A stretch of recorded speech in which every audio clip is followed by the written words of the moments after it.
৩ দিন কেটে গেল। এই ৩ দিনে জিসান যেন নিজের সব অহংকার, সব জেদ বিসর্জন দিয়ে একটাই চেষ্টা করেছে, একবার কুহুর সঙ্গে কথা বলবে। প্রতিদিন সকাল হলেই সে সেলিম মিয়াদের বাড়ির আশেপাশে ঘুরঘুর করত।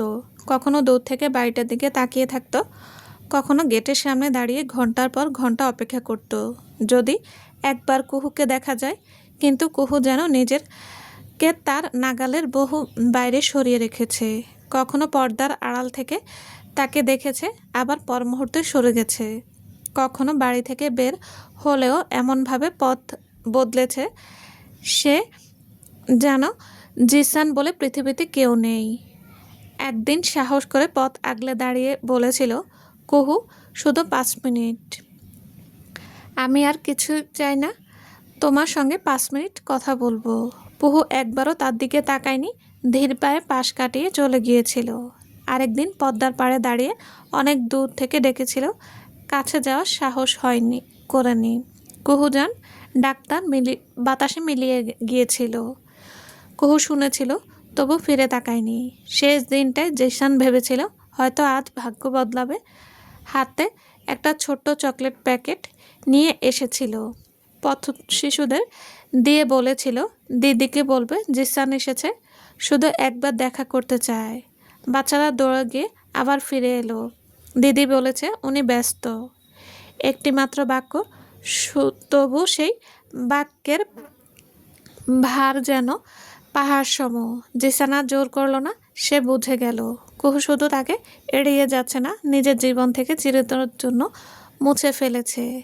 3 দিন ধরে চেষ্টা করেও সে কুহুর মুখ থেকে একটা শব্দ আদায় করতে পারেনি, একটা প্রশ্নের উত্তরও না, একটা অভিযোগও নয়। কুহুর নীরবতাই যেন জিসানের সবচেয়ে কঠিন শাস্তি। 3য় দিনের বিকেলে রাজশাহী ছাড়ার বাসে উঠে জানালার পাশে বসে রইল জিসান। বাস ধীরে ধীরে ছেড়ে যেতেই শহরটা পেছনে সরে যেতে লাগলো।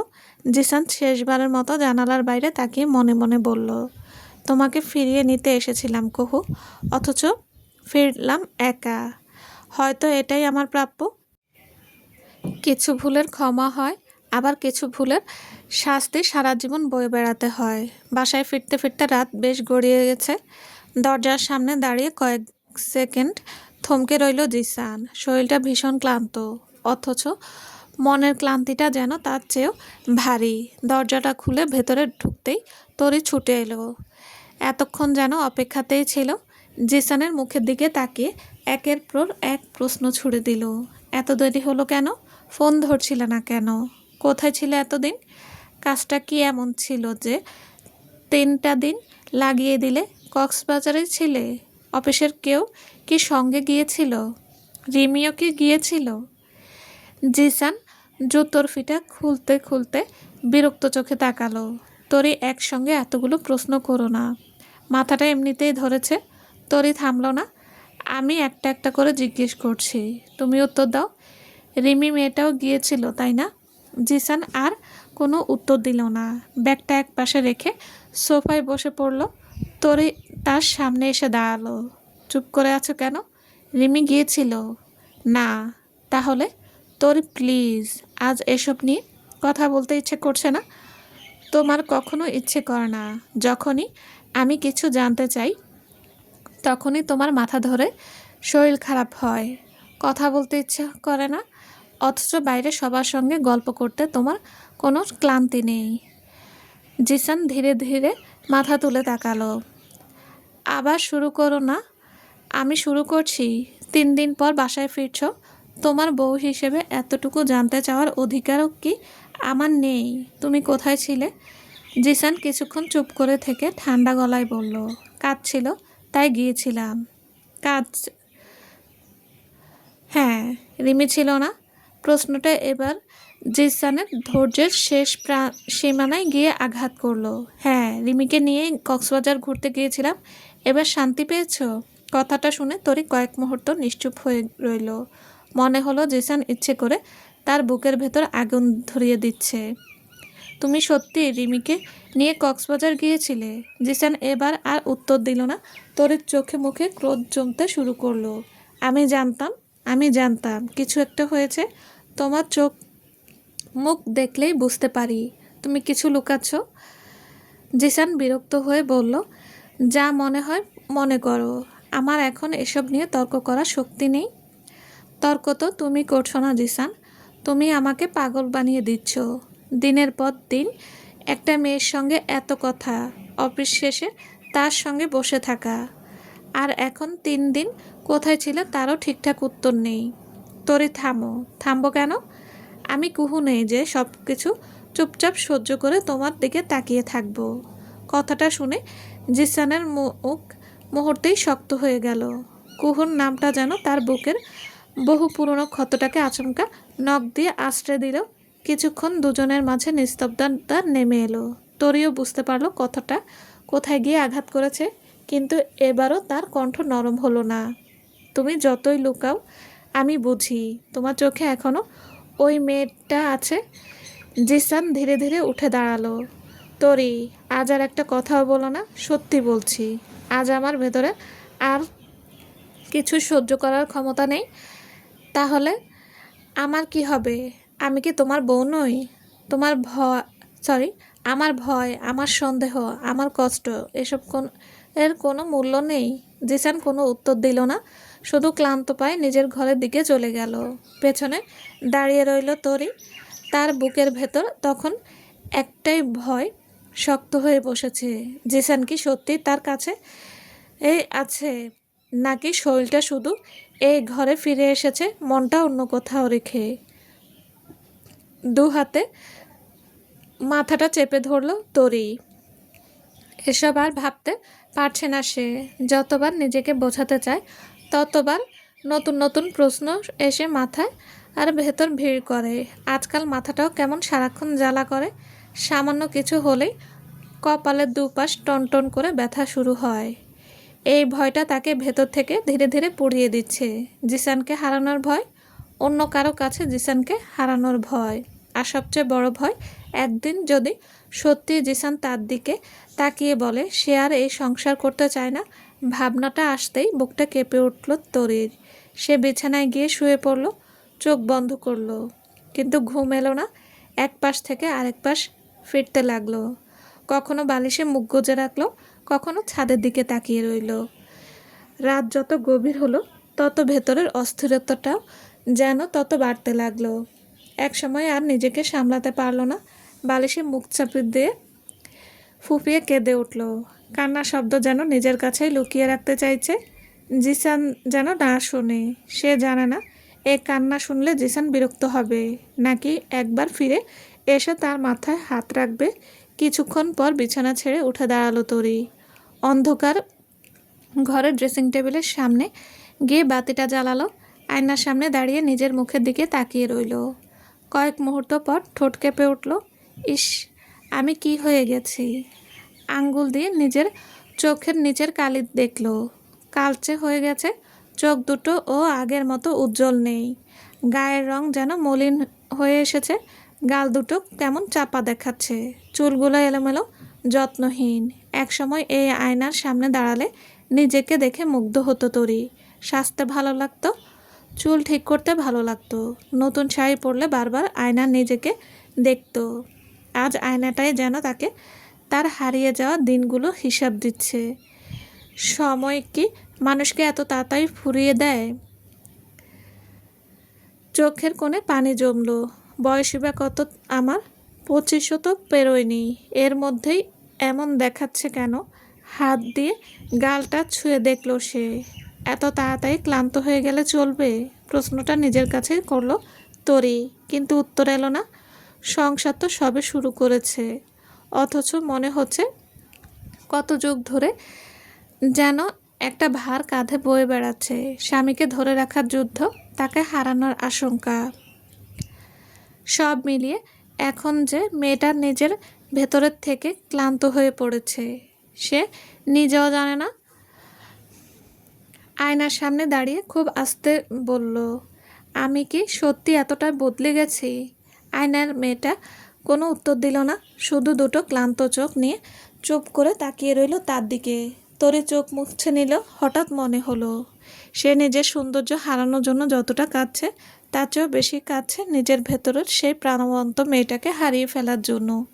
যে মেয়েটা একসময় অল্পতেই হাসতো, ভবিষ্যৎ নিয়ে স্বপ্ন দেখত, ভালোবাসাকে নিয়ে নিশ্চিত ছিল, সেই মেয়েটা কোথায় যেন হারিয়ে গেছে।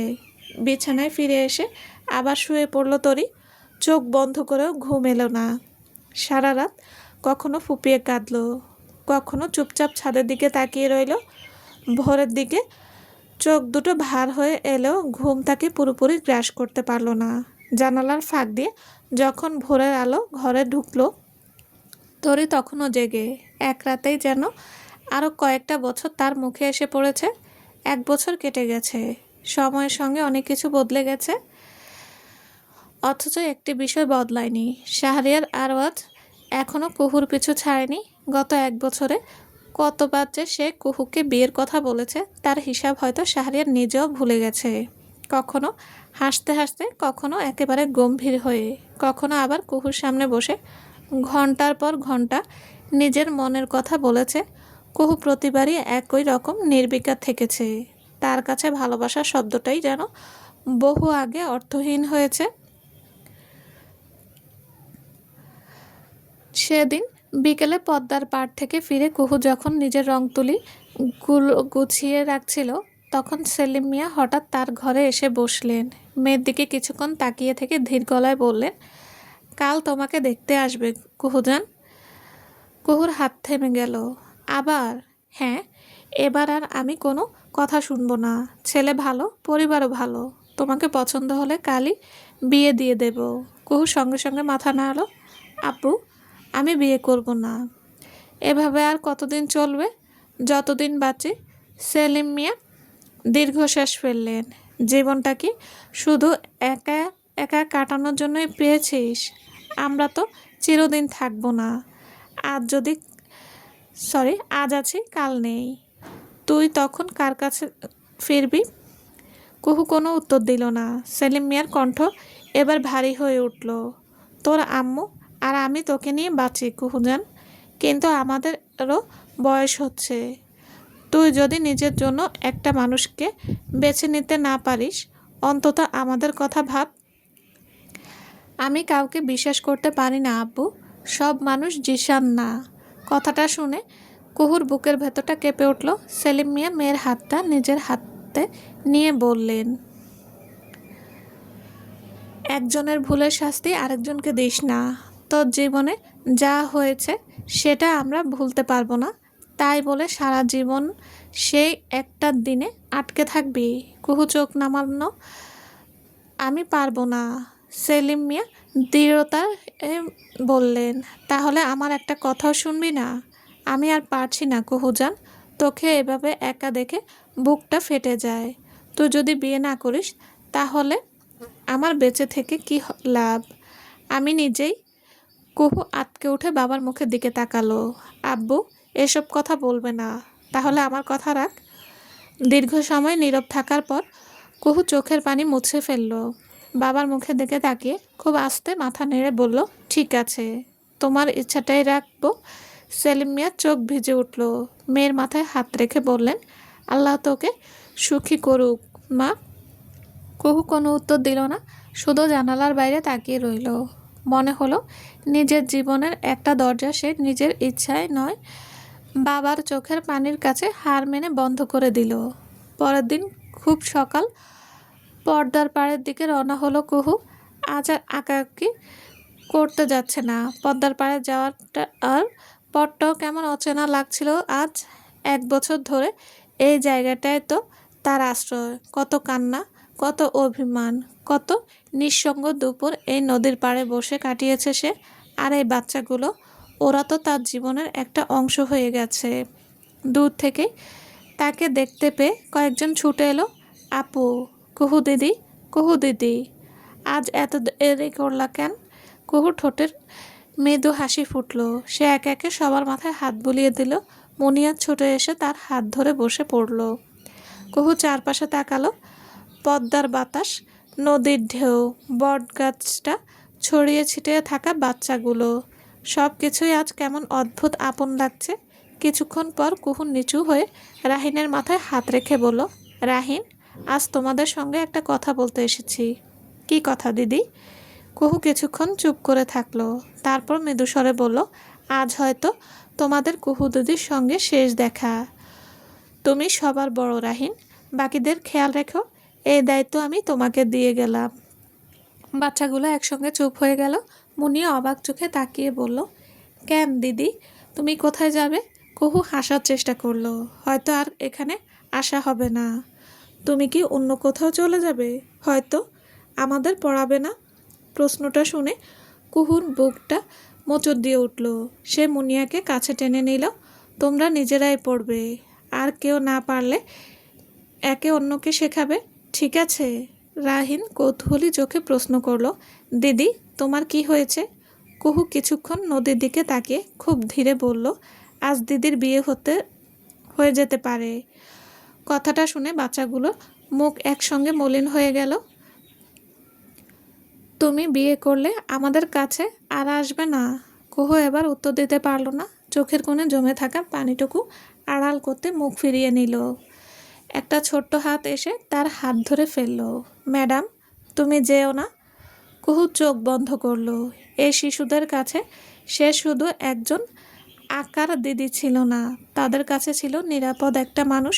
অথচ আজ সেই মানুষটাকেই বিদায় নিতে হচ্ছে। কুহু একে একে সবাইকে বুকে জড়িয়ে ধরে নদীর দিকে তাকিয়ে মনে মনে বলল, পদ্ম, এতদিন আমার সব কান্না তুমি দেখেছো। আর যদি সত্যি আমার পথ বদলে যায়, তাহলে আমার এই ছোট্ট পৃথিবীটুকু তুমি আগলে রেখো, চলবে। আসসালামু আলাইকুম। গল্পটি কেমন লেগেছে প্লিজ প্লিজ জানাবেন। আর হ্যাঁ, অবশ্যই লাইক কমেন্ট করবেন। আর যারা এখনও আমার চ্যানেলটি সাবস্ক্রাইব করেনি তাদের বলছি, প্লিজ প্লিজ চ্যানেলটি সাবস্ক্রাইব করে পাশে থাকবেন। সবাই ভালো থাকবেন। আল্লাহ হাফেজ।